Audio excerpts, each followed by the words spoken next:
Morning, everybody, and welcome to our PG Forensic Accounting live stream. I'm Georgia, and I work within the Business Faculty of Business and Law. Today, as I mentioned, we will be speaking about forensic accounting, and I've got two great people with me to help you on this ride. Whilst we are speaking about forensic accounting, it is worth mentioning that we do offer a range of different courses.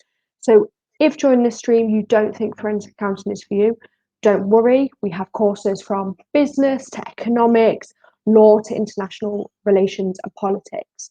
And if you click on this link here, amazing, dmu.ac.uk/masters, you'll be able to see all the courses we offer at postgraduate level.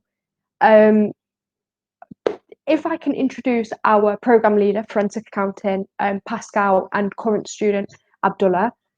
Hi, Pascal. Hi, Abdullah. Great to see you both. Thank you. Happy to see you. Yeah. Would you, Pascal, would you mind giving everyone a brief introduction to the department and the course? Yeah. Good morning, everyone. My name is Paschal Ohalehi. I am the program leader for MSc Forensic Accounting, and I have been leading this program in the last 3 years. I've also been teaching forensic accounting and fraud management in the last 10 years in the UK. Forensic accounting is a program within the accounting and finance department. Accounting and finance department at DMU is a very, very popular department with lots of students. So, but in particular, there has been a growing interest in forensic accounting due to the challenging world we live in, the issues around fraud, cybercrime. So if you come within our Department of Accounting and Finance, forensic accounting is the second most popular program. And this is important for me to remind you that forensic accounting is purely fraud investigation and litigation support. Thank you. Back to you, Georgia. Amazing. And then if I can bring Abdullah in. There he is. Could you give a brief introduction to yourself, please? Hi, guys. My name is Abdullah. I'm a current student at DMU for Forensic Accounting Masters. And I was a former undergrad student at DMU as well for Accounting and Finance. When I was doing my undergrad, I came across the module Forensic Accounting, and it was one of the very interesting modules. And it piqued my interest to see how forensic accounting works. And I don't know, it just me going forward with accounting, it came to my mind, and it wanted me to go forward with it and check what really forensic accounting is. And it's strange, not many people know what forensic accounting is. However, it's crazy, but it's a massive thing at DMU, as well as it's a massive thing outside the world, outside the business world, because every business has a forensic accounting team. So I also joined my two other mates to this course when I joined to do forensic accounting masters. It's very interesting, and I'm just on the course right now. So perfect, amazing. If I can bring back Pascal, and if you could start off by giving us just a brief introduction, as you're the program leader, you know this course better than anyone. So if you can just give us a bit more detail about the program. Okay, yeah, well, I did say that forensic accounting is more about fraud investigation and litigation support. But the good news is that anyone with interest in fraud investigation, litigation support can apply to study this course. If the individual has accounting or law background, then that will be very advantageous for that particular student or applicant. Well, it's also important for me to mention that this course is offered full-time for 1 year and full-time for 2 years. With the 2 years full-time, in particular, if you're an international student, the way the 2 years full-time will run is the modules are similar to what we have with the 1 year masters. The only difference is that you now have a longer internship period. We have 3 months internship period within the 2 years masters, and that can also be extended to last for 6 months due to the summer month. If I explain how this will work, if you start your course in September, October first term, you finish that in January the following year. Then you start the second term, end of January till May. The second term ends. Then you go on summer break. So you could be working in a company, organization, or a charity between that May up until January the following year. But if you don't want to do that, you want to go on summer holiday, you can actually come back in September and start the internship, which lasts for 3 months. That's if you're doing the 2 years course, which will then be from September until January the next year. Then after that, then you then start the dissertation, which takes you to May. You go back on summer break. And if you're an international student, you could be returning back to your home country. If you have a job in the UK, you could be going straight into work. It's important that I explain this different. But if you were on the 1 year masters, if you start in September, finish the first term, January start the second term, January till May, then you do your dissertation and your program finishes. So that's just the difference in the two program. So one thing I want to make clear is that students on this course do get internship places. We have lots of places for them. Abdul, who is one of my current students at the moment, Abdul and some of his colleagues were sent to local charities in the Midlands area, and they were able to carry what we call fraud risk assessment. We train our students, give them the skills they need, and they then go to companies, businesses, and deploy these skills for the benefit of those businesses. And the idea for doing this is to help the businesses to become more resilient to fraud. It's also very important that I mentioned that we advertise, myself, I advertise every year the UK government counter fraud internship places through the Cabinet Office. And this year we have 3 of our students who, some of them are Abdul's colleagues, who have been posted to HM Revenue and Customs, both in Manchester and in London. And that's amazing. Yeah. I think what's really interesting, and one of the things that you mentioned, was the fact that during this course, there is the opportunity on both the 1 year and the 2 year programs to do internships and work with local businesses. And as you mentioned, Abdullah has done one of these programs, has done one of these internships. So I just wanted to bring him back and just get him to share his experience of working with the charity. Yeah, like Pascal was saying, there's modules which covers like kind of experiences. One of them was the fraud examination, which was the charity. The other one was the financial crime and law, which was the core part. So the fraud examination is where we went into a charity. We introduce ourselves as like in their eyes, we are the professional who has come to, check on the system, and we present them the information about what charity fraud is, because not many charities know what charity fraud is. So we go there as professionals and we explain to them what charity fraud is, and we look into their internal control systems. We look into their programs, their procedures that is in place, and we write a report to them saying what are the aspects that they need to, what are the things that they need to do in order to become more robust.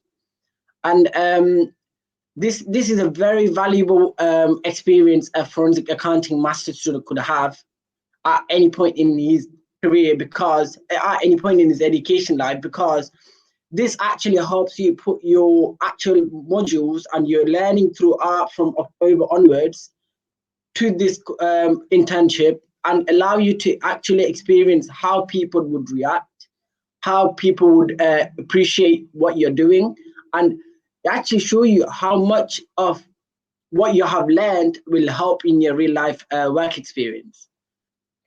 Which is absolutely amazing. So I imagine it was like the first time that you'd taken everything from the classroom and put it into a real world scenario. Do you feel like that helped your learning, being able to just do it in real life? 100%. Yeah, of course. Yeah. You know what it is? Because it's the fact that how we only see, like, for example, like case studies and scenarios in books. But when you know this is exactly what's happening in an organization, you know exactly what to do. You know how to approach it because you have become that professional who has learned that method, and you trying to apply that method into the world of work, into that that situation, and that helps you massively, and it brings out your confidence. So many skills, like for example, like your presenting skills, your confidence, your way of managing it. Like for example, one of my colleagues was we set him up as a team leader, so he was able to take the whole program, like the whole us going to the thing, to the charity, when to go, how to speak to them, like the communication is great. Honestly, I think this experience is very, very valuable to a student. And again, that's one of the main points, the fact that you saying not only were you able to practice your specialist skills, the fact that you had so many transferable skills like your communication, your presentation, professionalism as well. It's great that you got that opportunity. So if we just continue to talk about the course a little bit, and we will get rid of Abdullah, and there's Pascal, here he is. If you can, so I obviously know that this is this course is chartered by the Institute of Certified Forensic Accountants. That's not that easy to say. Can you just tell everyone what that means and what that does for the course? Yeah, fantastic. Forensic accounting is a profession, and anyone who is in the field will like to obviously be recognized by their own body, so by their own professional body. So we have this course, both the 1 year and the 2 years masters are both accredited by the Institute of Certified Forensic Accountant. Myself, I am a CFA certified, and also the Association of Certified Fraud Examiners. With the ICFA, that's the Institute of Certified Forensic Accountants, where they offer, if you are a graduate like Abdullah, by the time he graduates, they will give him examination waiver. What that means, he won't be put through their examination again. So they will simply put Abdul forward to the certification board and get him to become ICFA certified. And this is very, very important for anyone, because it gives you that professional standing that you need to go into businesses, obviously to consider yourself even more better professional and continue to be in touch with the industry, continue to develop yourself. Now, when we come to the course module, because it's important I talk about the certifications, the accreditations available, but when it comes to the course module, because I don't teach all the modules. Any student on this course will do about 9 modules, and that should include the dissertation. Now, we do have, although I teach the fraud examination module, which is the same thing you will find with our professional bodies, like the ACFE and ICFA. Then I also teach the financial crime and law. And we have our popular course, which we call digital forensic, which is linked with the growing world that we live in. Everything is going technology based. So we also have governance and responsibility, as well as business analytics, where you learn how to mitigate fraud in businesses. So these modules and many more of them, and students will also do dissertation, which is an independent research. All of these modules will help you obviously become obviously a professional that you need in terms of research. If you go into business, you collect data. When Abdul and their colleagues and other students went to charities, it's more like data gathering, and afterwards they then offer their own independent opinion, and they were able to produce reports for those charities. And the charities loved it, and they came back to say, wow, these guys were so professional.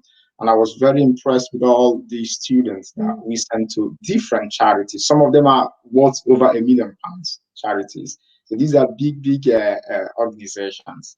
So these are modules that we teach: fraud examination, financial crime and law, and they are very, very, very important. So, Pascal, out of all of the modules, because you did mention, and we'll bring Abdullah in to talk about the other modules, but out of the modules that you teach, which would you say is your favorite and why? Well, obviously, it would be difficult for me to pick one over the other. Well, if you look at the way forensic accounting is set up, you will quickly put the fraud examination module and the digital forensics up there alongside the financial crime and law. But one thing I love with the financial crime and law is you have the, that's where we learn about money laundering. Okay, different money laundering mechanisms, how people launder money both in the UK and around the world. So, financial crime and law, as part of the course, I do have other colleagues who teach on the financial crime and law module. The current students, we sent them to the court, and where also they gain valuable skills. And Abdul will be able to talk about their court experience, because I didn't attend the court sessions with them. But obviously, when they came back, the feedback was massive. Mm-hmm. One thing I do know is that forensic accounting is very popular. Students are talking about it, and one thing that you find is that at the moment, this will be statistics. Obviously, I will want to put around 60% of the students on the course. They are all home students, around 60%, and a good proportion of them actually studied forensic accounting module in third year at DMU. So you could see the good retention level. And despite that, students were exposed to this course for the first time in the final year, and they now see this as a career opportunity for them. This is massive. Amazing. Thank you so much for that. Abdullah, if you want to expand a little bit, because like Pascal said, he doesn't teach all the modules. And he did mention something quite exciting about going to a court. So what was that all about? So that was with the module of financial crime and law. So where we were able to go to the charity as what part of our study as well. We were able to go to the court and go to any court and sit down and look at a case. And sometimes it's boring, but when we went, there was a lot of our students. They actually went back. They actually requested Pascal and the Sami who was teaching financial crime and law. They actually requested them to see if they can go back and follow that case, because that case was so interesting. He followed on to the next week because they put a stop on it, and they wanted to go back and they check. It's just an experience that it's very good to have. Like, I've never been to a court, and being able to go to a court and actually experience the case is very good. Amazing. And like you say, you mentioned the charity and you mentioned the court. So it seems that during this program, there's a lot of times to have real world experiences rather than just sitting in a classroom. So is that one of the ways that you learn better? Did that help you during your masters? Yeah, it does. Because obviously, it kind of puts things into perspective. It kind of helps you understand what you have studying. How do they help? So even though when we went to the court, we didn't see any forensic accountants as an expert witness, for example, but you could tell this is how you would be acting as an expert witness. Where would you come in the court case? In a case, where would you come in, and how would the court will address you, and how would you behave? As a professional, how would you act? Because there are other expert witnesses, they might have been in the court, other than a forensic accountant, like a doctor or like a lawyer, like a engineer, for example. But knowing their professionalism very similar to yours as an expert witness, you will get that. You got that experience. You'll get the understanding. Okay, this is how I should be acting in a court. That sounds really interesting. And if you are watching this and you want a bit more information, you'll see that there's a little banner going at the bottom. So if you just search for that, and you'll be able to find out more. Pascal, obviously, I know from working with you, you've got quite a bit of experience in this field. Could you just share a bit more about your journey and how you got to where you are today? Yeah, okay. I have previously worked in the financial service sector, the banking sector, and the commercial service sectors in the past. But also coming from a developing country perspective with obviously governance and structural issues in those countries where you have issues on corruption, fraud, and that's what heightened my interest in the past. Also, with cases where people engage in charity fraud. Okay, this is what made me to do my PhD in fraud in charities. So I looked at fraud and regulation of charities in England and Wales. And this is what has actually driven me to obviously continue to work with the Charity Commission, not just the Charity Commission. I am part of Charities Against Fraud Group in the UK, where membership is run not just from Charity Commission, some of the big popular charities like Cancer Research, the Oxfam, British Council. Some people may not know British Council is charity. So British Council. Even we do have other key national bodies like London Metropolitan Police. We have members running into that particular group, and people from National Cyber Security Center. We do meet to review fraud-related incidences, whether cyber fraud, online fraud, or also of fraud taking place now using the computer system or computer networks.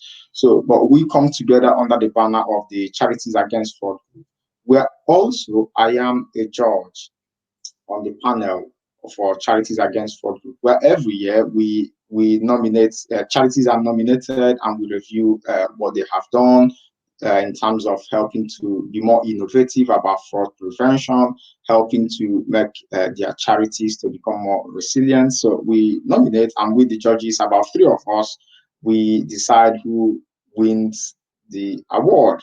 It takes place every year in the UK. DMU is a huge, obviously, part of the charities fraud awareness week, which normally happens around October time every year in the UK.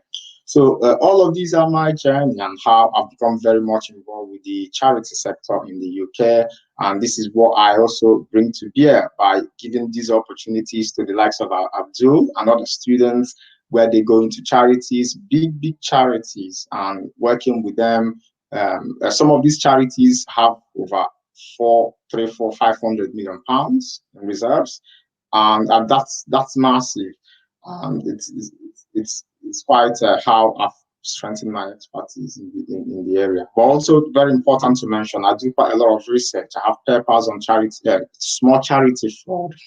I have papers on governance, accountability issues in charities. So it's important that I mention all of this. So in terms of my expertise, this is what I do. Yeah, I think when we were speaking about it, and I think one thing that's very important for people that are watching to know is the fact that you, like you said, you've done both research, so you have that academic background. However, you've worked with, like you've mentioned, huge charities. I remember you mentioning you've worked with the police as well, to support them. Can you just tell a bit about the work that you did with the police and how you helped them sort of identify fraud?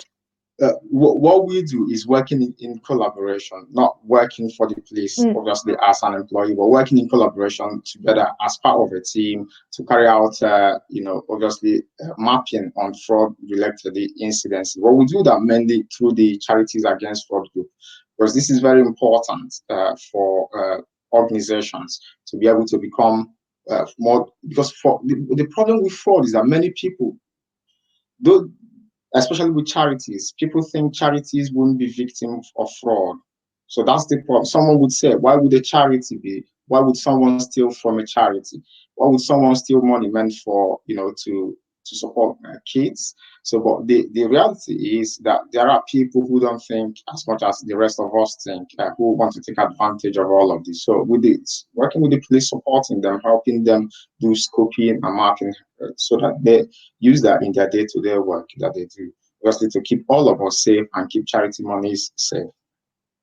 And just as a question, because I know some people will want to know, how long have you been working in this field for, just altogether, both research?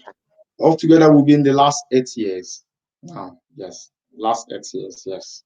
So very it's in the last 8 years. This is more my life today. So everything I do revolves around the charity, but importantly, the fraud investigation part of it. Obviously, fraud, we have to be careful how we talk about it, but we need to speak about it so that people are aware of it, okay, and be able to come forward. Because the challenges we have found with businesses is that they don't want to say they have been victim of fraud because of the reputational damage that may come with it.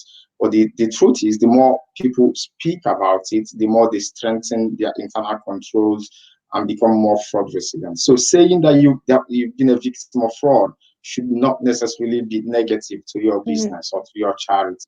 But that's there's that level of fear out there for businesses not wanting to admit they've made mistakes or that they have been victim of fraud, because they might think that people might be putting their, competencies or whether they're managing people's money as they should. But being open and honest, admitting this, and that's what we try to work with the Charity Commission, being open and saying, oh, well, we think we've been a victim of fraud here. So then you get the experts who will come in to help you strengthen your control systems. And obviously, the people who have carried out those criminal activities are brought to book and obviously made to face the punishments. Yes. And I think that's a great point that you mentioned about raising awareness, and you are creating, both being an academic and creating students that know how to identify these signs that if someone is being a victim of fraud, but also opening that conversation that it's not your fault and here's how you can make those changes. I think that's really important, and it's a strong message that you choose to put out to both the people that you work with and the students.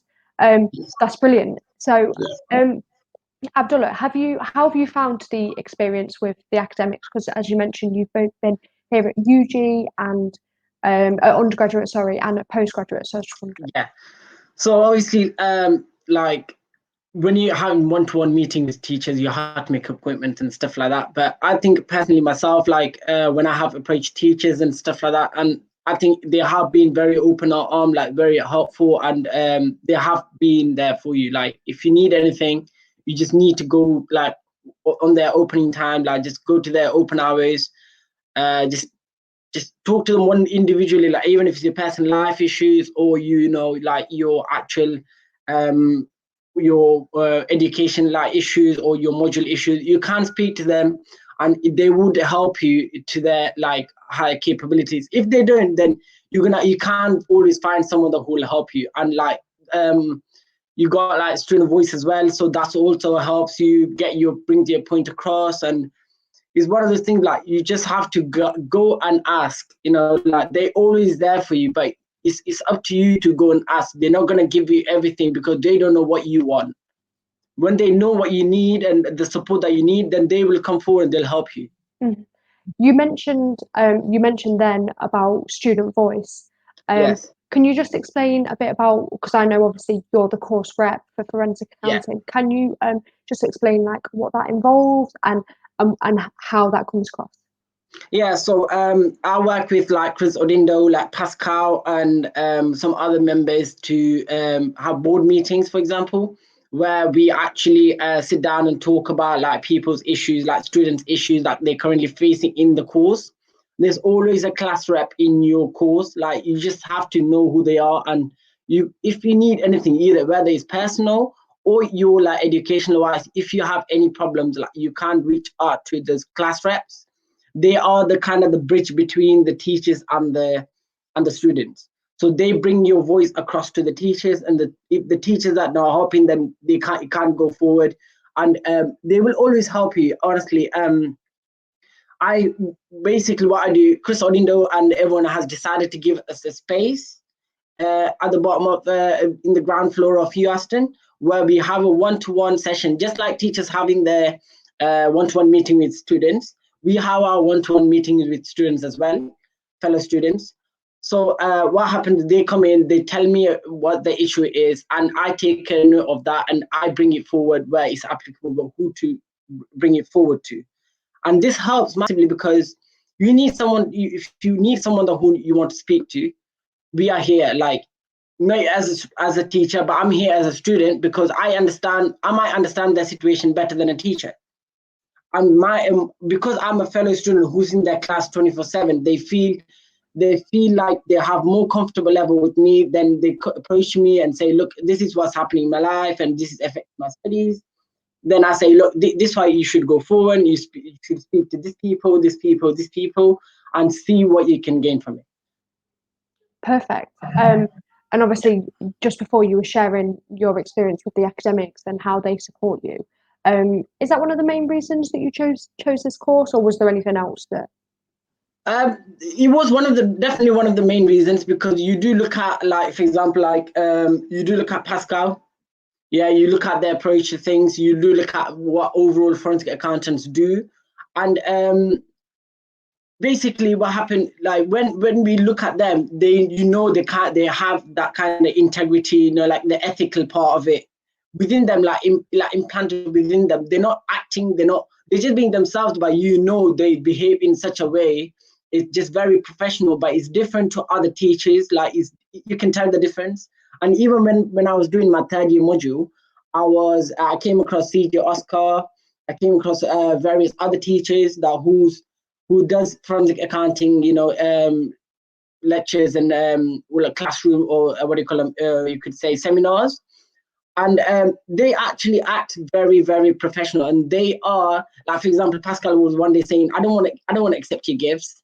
I said, what? Wait, no, let's have a Christmas gift. He goes, no, because that's ethically not right. Like, as a teacher, I cannot accept your gift. Even though it might be something in DMU, but that just shows how forensic accounting works. It is really interesting to be on that level. Perfect. So that goes into a bit about the course and sort of the interesting things that you get involved in, like say the student voice and how the academics are there for you. You've been at DMU for a number of years now. Overall, how have you found the student experience? Are you involved in societies or anything like that? Yeah, I have been involved in as a committee member of a Sri Lankan society, Tamil society, you could say. Being in a society like DMU has a lot of opportunities to explore. You don't have to be just like the student that who goes 9 to 5 to lectures and go home. Like, you can always like go to the library. Like, you've got your what do you call them? You've got your student ambassador work you could do. You can go to your you can go to meet other people who's in your society, and you can get to know them on a level. And this will help because you building that network, you building people who's on different courses, but they have the same interest as you, and that helps you with your uni experience. And yeah, I know we had a question from one of the people watching at the moment, and they were interested in joining the football society. So I know obviously you're not part of that society, but being part of the society, what does that give you? What does that bring you? I know you mentioned you make friends, but has it done anything for your confidence? So obviously, if you're like what do you call committee member, like, you become more person out there for people who follows you afterwards, like the current second year and the third year of you being in a committee member. It'll help you build up your confidence, your transferable skills, like communicating with them, helping them throughout their course, and helping them kind of get comfortable with uni. And like the question was basically about your football student. Like, there's no doubt that you can't be a football person while football society, be in the football society while you're a student. There's no restriction to it. But all I'm going to say, you're going to have to balance everything. And that's why it comes in that you trying to get organized with your studies as well as your extra curricular activities. Is that one of the things that you had to learn how to do then? Was that balance the social and your academic work? Yeah, so obviously when we have like assignments or when we have like exams, like, we have to kind of pause our say, no, like, let's have a rearranged meeting at this time instead because I have this deadline going on. Or if anyone else wants their, like, some of them even reached out to us about hard referencing. Like, I didn't remember like going to societies for it, but people did. Like, that just helps because they think you are someone who's been there. And it's kind of the experience that you can get from the fellow students who's in the society as well. Perfect. And then before we move on, obviously you mentioned a little while back about Hugh Aston building, which is obviously where you're based in as a forensic accounting student. How do you find the facilities there, and how do you find it to study and go to lectures there? Yeah, I mean, it's about 5-6 floors, but obviously, like, if you're a master's student, you're probably going to like the 5th floor. You feel like a bit like, oh wow, like finally I'm hitting the top floors. But it's honestly, they have like computers, like every floor they have some kind of computer access. They have printers throughout the whole building, like, and they have even like classrooms where I have personally gone with my friends, sat down and did a couple of hours of work, like where the classroom was free. if she was free, like if sometimes like there might be someone coming and saying, no, we got a lecture, we just say, okay, that's fine, we'll move to library or something. But when we like actually what do you call it, in the classrooms, like we just like we do presentations, we practice presentation skills, and we actually put it up on the board and we just discuss things. Yeah. And the other thing is like I need to urge and mention this, like where we have the computer room in second floor, where we have the Bloomberg trading room. Well, you could be actually part of that, and you could go in and learn how to trade, as well as like being fellow students who's on that field and actually gain that experience. And that's very like, that's crazy, like being a student who's able to trade. Yeah, amazing. And it's worth mentioning as well that Hugh Aston building is about a 5-10 minute walk away from town, so it's a very central location, as well as the whole campuses. Perfect, thank you very much. So if we can go back and talk to Pascal, if you can just talk to us a little bit about how students are assessed on the course, and I know you touched on it briefly earlier, what they can expect for the 1 and 2 year options. Yes, in terms of teaching and assessment, mainly our teaching tends to take place through formal lectures, but of course, COVID has obviously changed the way things will work. So, but the university is considering different ways teaching can take place. But we do have formal lectures, we do have seminars. Formal lectures tend to take place with a larger number of students, but with seminars, we have smaller number of students. We'll have workshops and lab-based study. If for students taking the digital forensics, it usually take place in the lab because they are given practical work to do. In terms of assessment, we do have individual assessments.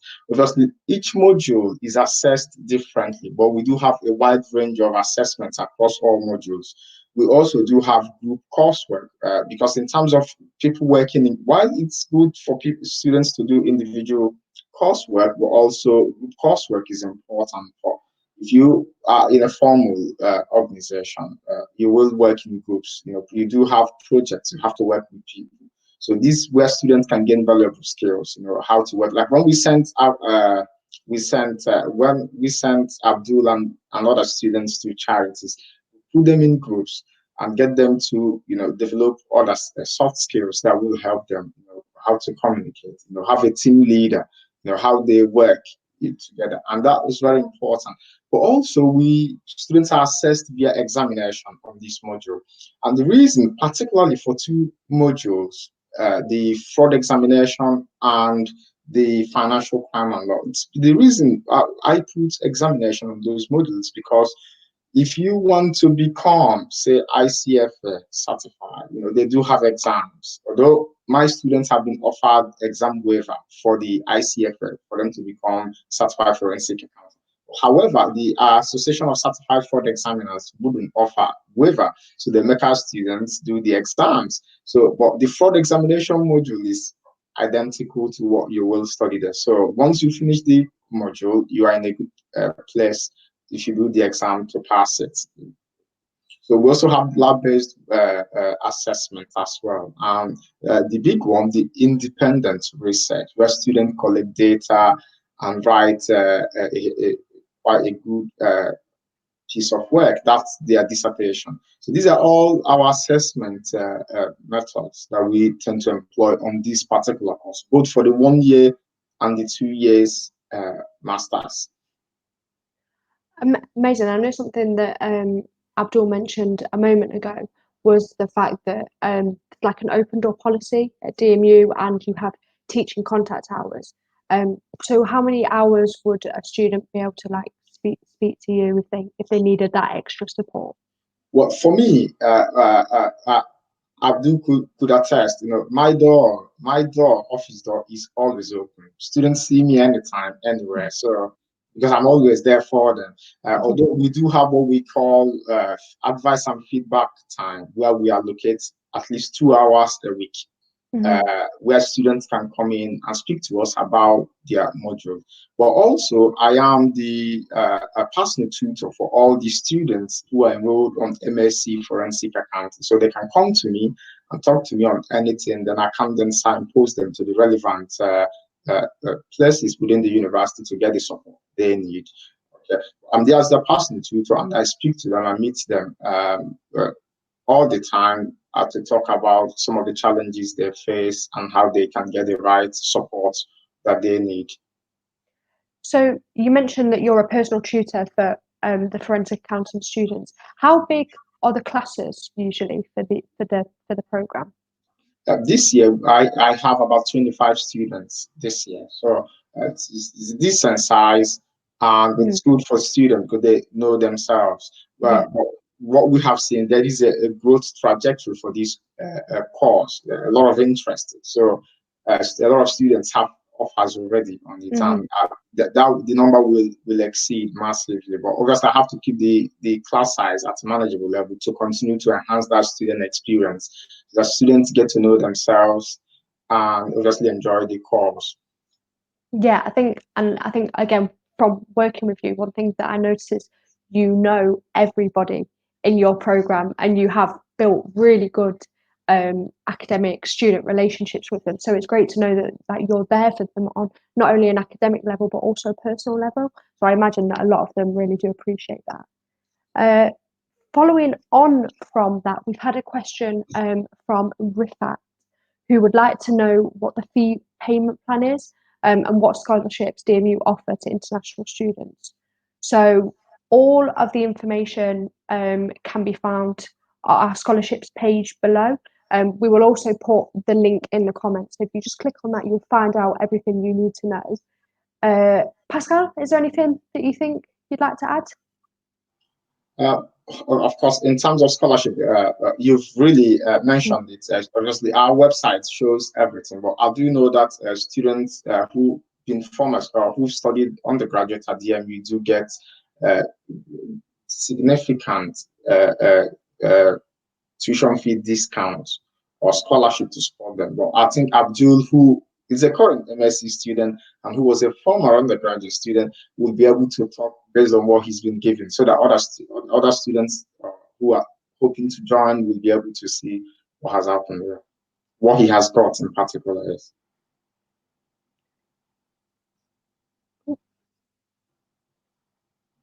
Just a little bit of a delay to get Abdul back. There he is. Yeah, as Pascal mentioned, you benefited from what is known in DMU as the VC 2020 scholarship. Can you just tell us a little bit more about that? Yeah, so obviously, because I was a former student at DMU before doing my masters, I was able to receive 50% off discount from my overall course for my masters, because I got a grade above 2.1. So when you get a grade above 2.1, we were able to get that 50% off, and I'm sure there are people I think they're doing it this year. From my class, they're doing it this year instead of doing it last. Like with us, they're doing it the following year for forensic accounting. They might be able to get some discounts as well.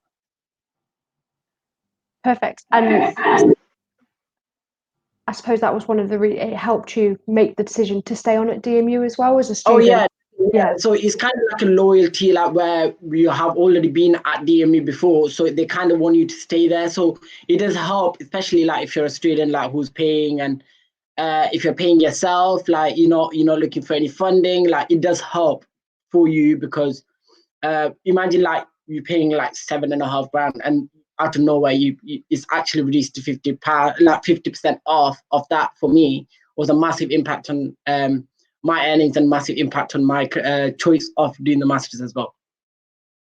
Amazing. So we've had another question from Jose as well, which says asking about the fully funded scholarship and about when the deadline would be to submit the application.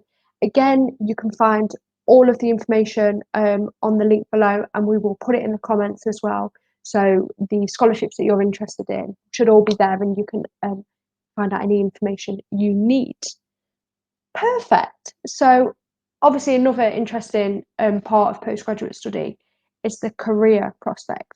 So Pascal, can you give us a bit more information of the types of jobs forensic accounting students can go into after studying the course? Yeah. What we do already on this program is that we actually give students opportunities while studying the course. Okay, so start getting them into work environment. So through that internship places, that's why we're trying to extend the internship places into the 2-year master's program. But what you'll find is that every business stands the risk of fraud. So the reality is every business is supposed to have a counter fraud personnel or a counter fraud officer who is responsible for fraud prevention, detection within that particular business. Okay, so our students who recently have, I'm saying as much as 2 days ago, I did a reference for one of my students coming from HMRC, for example. That's to tell you where our students, so some of the places our students go. And I'm not trying to use references as example, complete references for some of the big organizations where my students have actually gone. So, but students on this course have massive opportunity to work both in public service, both work in private sector, as well as in charities. For example, Save the Children, which we know as a big charity. Save the Children has counter fraud team. The same thing with Macmillan Cancer Research. The same thing with Council Research. The same thing with British Council. They all have counter fraud team.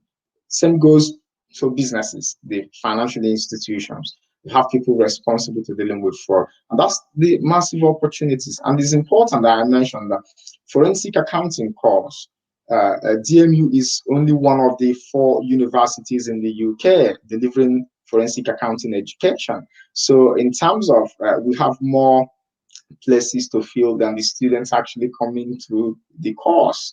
So these opportunities are massively limitless. And all of our students eventually find themselves role that they like and they're happy with. So HMRC, a very good one of them. Amazing. Abdul, what are you looking to go into after studying? Like Pascal was saying, there's a lot of career perspectives after you do your master's. Like I'm a current active member of ICFA, like Pascal was saying before. It was one of the boards that gives us exemptions, and it's an automatic exemption actually. Unless once you finish your course, you will get that exemption automatically, compared to like the ACFE where you actually do the exam afterwards for that kind of exemption. So in that way, like you can become a forensic accountant, like you can become a fraud examination, even management to a certain extent, because you learn a lot of skills and you learn a lot of process. Like for example, you got like strategic financial decision making modules, which helps you become like the analyst kind of thing, and you have like audit and assurance like module that covered within it, which helps you become like an internal auditor. So you can build up your job like lined up, like you can't build up from the beginning. So you can't go into a basic accounting job and build it up to a level where you go above like the internal audit and become a forensic accountant.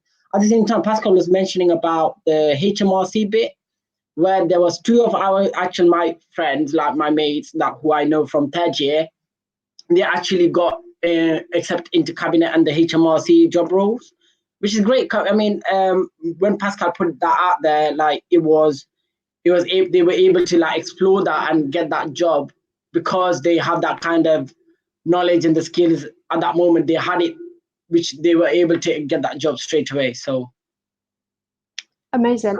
I will let you both just have a moment to breathe because I appreciate you've been speaking for quite a while.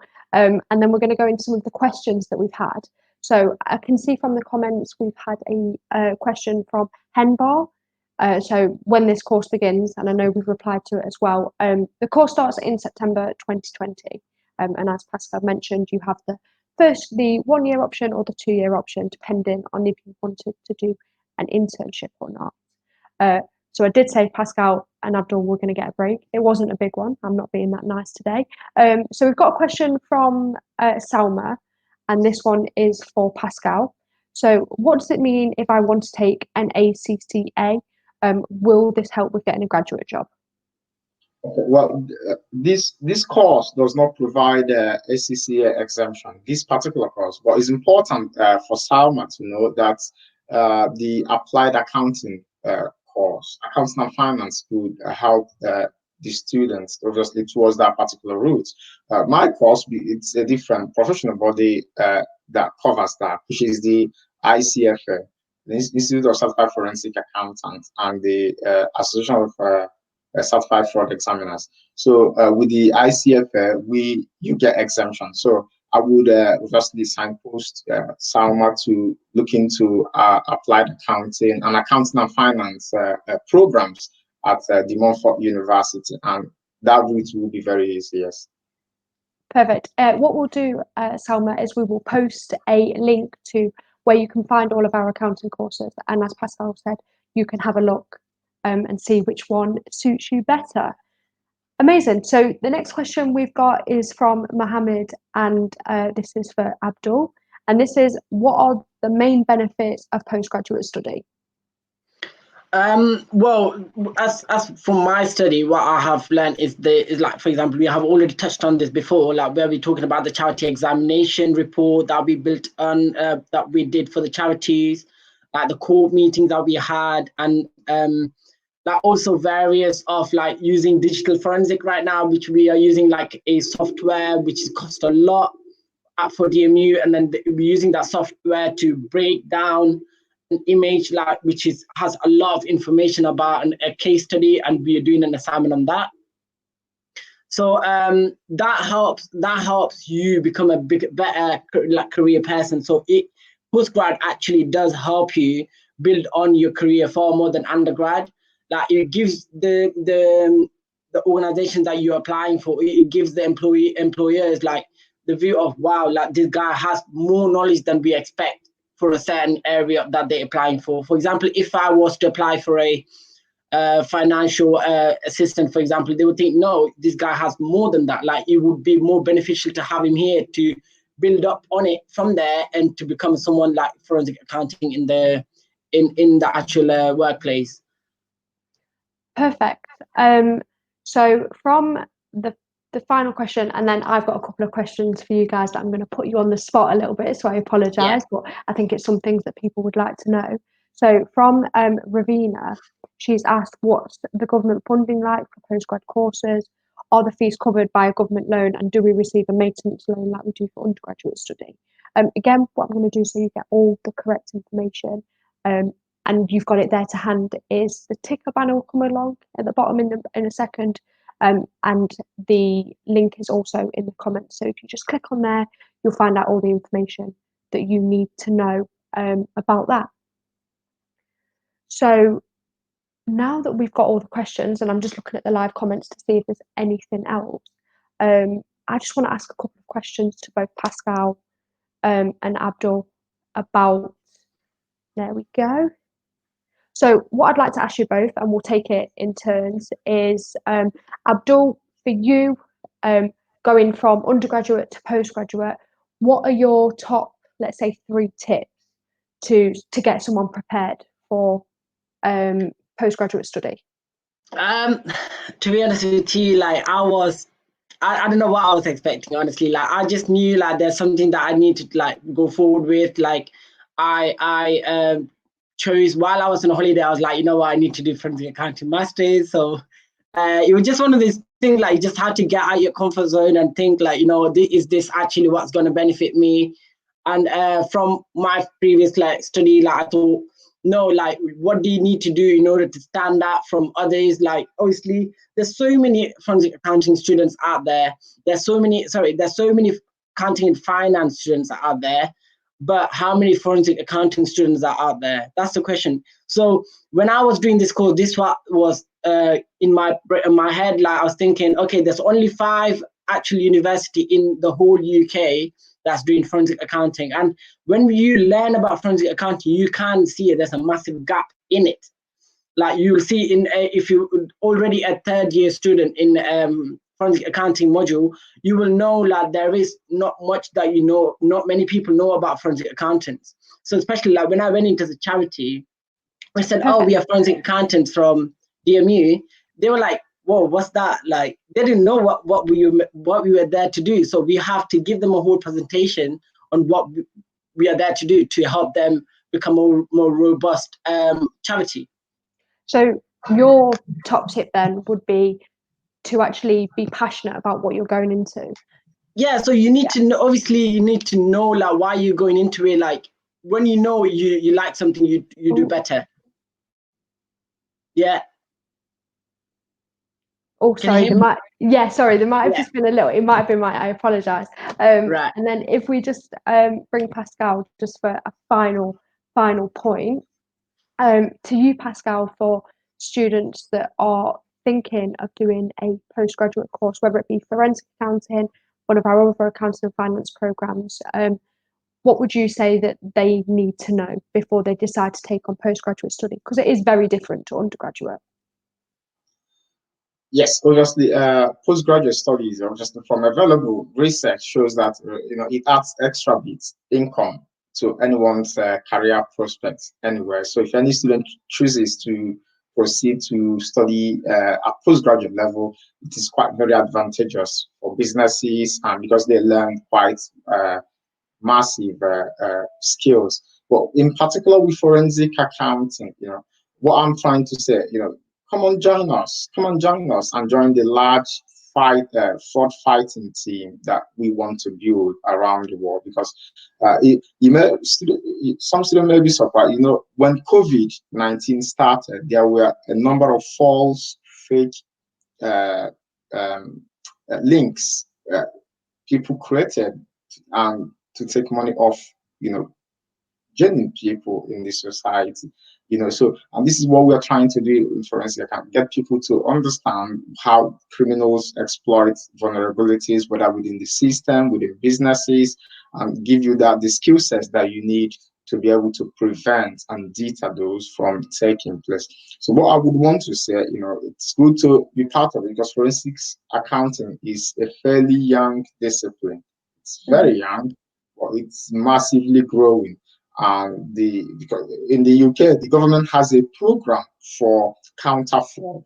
Government has a program, and it is well funded. That's why the Cabinet Office obviously offered two of my students this year the internship places, and send them to the three of my students, and send them to the HMRC, both in Manchester and in London. So this whole lot of, I would say, in terms of, if you make up your mind to join us to study this course, you won't regret it for any minute, because you will add a lot to your career prospects. You will be proud of yourself, and you will see yourself as a professional. Well, I think that is a beautiful way, an amazing put together of the forensic accounting. I think that's where we should finish. Just want to say a huge thank you to Pascal and Abdul for joining me today and sharing their experience. For everyone that's tuned in, really appreciate it. Appreciate the comments.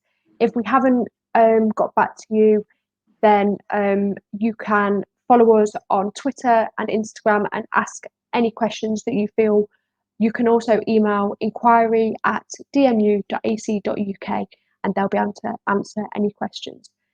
Have a lovely day, everybody, and we look forward to speaking to you soon. Bye. Bye. Bye. Bye.